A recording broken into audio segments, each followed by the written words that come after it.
গাজীপুরে অপরিবর্তিত রয়েছে অধিকাংশ সবজির দামই, তবে টমেটো, গাজর সহ বেশ কিছু সবজির দাম বেড়েছে।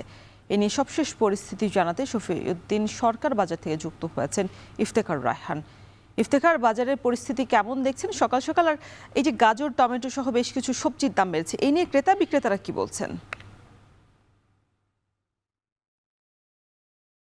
রসন আসলে সবজির বাজারের যে দাম সেটি আসলে মূলত নির্ভর করে সরবরাহের উপর এবং মৌসুমের উপর। অর্থাৎ যেই মৌসুমে যে সবজিগুলো সরবরাহ ঠিক থাকে সেই সবজিগুলোর দাম তুলনামূলক কম থাকে এবং মৌসুম ছাড়া যে সবজিগুলো অর্থাৎ ১২ মাসি বা শীতকালীন সবজি যখন গ্রীষ্মকালে থাকে তখন সেগুলোর দাম কিন্তু কিছুটা বাড়তি থাকে। সেটি কিন্তু আমরা আজকে দেখেছি যে গাজীপুরের যে শফিউদ্দিন সরকার বাজার, এখানে এসে আমরা যেটি দেখেছি যে বিশেষ করে যেসব সবজি শীতকালীন সবজি হিসেবে আমরা চিনে থাকি, টমেটো, শসা, আ তা সিম, এই ধরনের সবজিগুলোর দাম কিন্তু আকাশচুম্বী, অর্থাৎ ক্রেতাদের প্রায় নাগালের বাইরেই রয়েছে। তবে আ যেগুলো আসলে গ্রীষ্মকালীন সবজি সেই সব সবজির দাম কিন্তু মোটামুটি সরবরাহ সঠিক রয়েছে এবং দামও তুলনামূলক ক্রেতাদের নাগালের মধ্যে কিন্তু রয়েছে।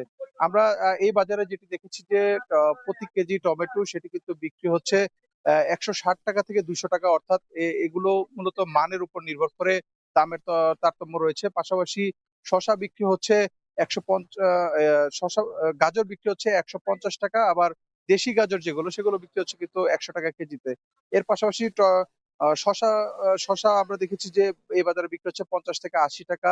সিম বিক্রি হচ্ছে ৳৩০০ কেজি। অর্থাৎ এই মৌসুমে কিন্তু সিম পাওয়া যায় না, যে কারণে সিমের দাম কিন্তু তুলনামূলক অনেক বেশি। এর পাশাপাশি আ লেবু কিন্তু দাম কিন্তু মোটামুটি স্বাভাবিক রয়েছে। যেসব বড় ধরনের যে বড় সাইজের যে লেবুগুলো রয়েছে সেগুলো ৳২০ হালি এবং ছোট লেবুগুলো মূলত কেজি দরে বিক্রি হয়, সেগুলো ৳৩০ কেজিতে বিক্রি হচ্ছে।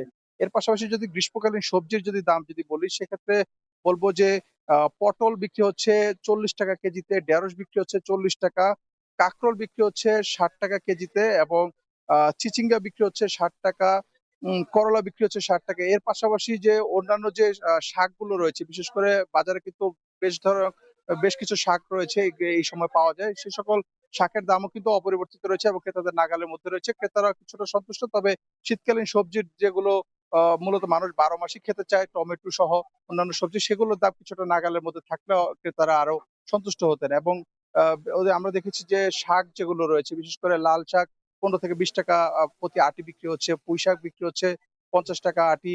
আ লাউ শাক বিক্রি হচ্ছে ৳৫০। সবকিছু মিলিয়ে বলা যায় যে গাজীপুরে যে সবজির বাজার সেটি কিন্তু মোটামুটি স্বাভাবিক রয়েছে ২-১ টি সবজির বাদে। তো এই ছিল আমার কাছে গাজীপুর থেকে সবজির বাজারের সবশেষ তথ্য। রসনা। যুক্ত ছিলেন ইফতেখার রায়হান।